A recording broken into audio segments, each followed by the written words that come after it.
Pornography is a major, major problem in our culture. Y'all, our city may not have 1,000 prostitutes, but we have tens of thousands of pornographic websites that are accessible to us with a few pushes of on a keypad, on a keyboard. Did you know porn traffic on the web every single day in our country is more than the combined traffic of Amazon, Netflix, and Twitter? More every day than those three combined. The porn industry in our country takes in more money every year than Major League Baseball, the NBA, the NFL, and the National Hockey League combined.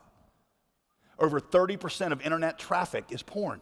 Sex is the number one word searched for on the internet. And it is tragically and scarily common, even in the church. Most people in our culture, maybe even our church, think it's not that big of a problem. They're like, well, it's a victimless crime.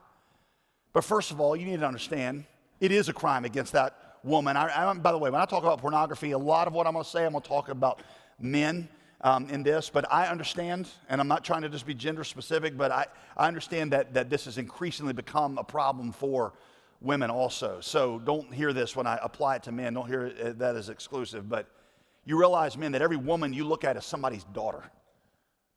And we also know now that most of the people that star in these porn things got into it because usually it's some kind of sex slavery type of thing. And you're just participating in that. But also, what Paul would tell us here is that like other forms of sexual immorality, you're sinning against yourself in a pretty damaging way because that encounter is rewiring your brain in a fundamental way. Maybe even more so than casual sexual encounters with a prostitute.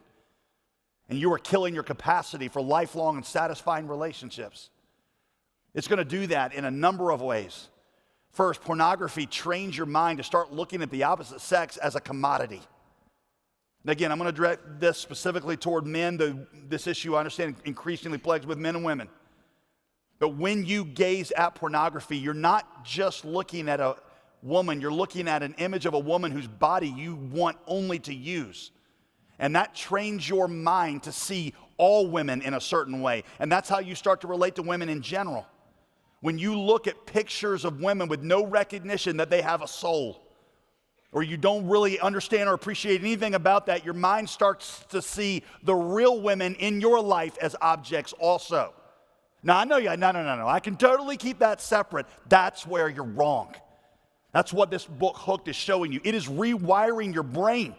That's what Paul is trying to say. It's rewiring your brain. It's creating new pathways that create a new person.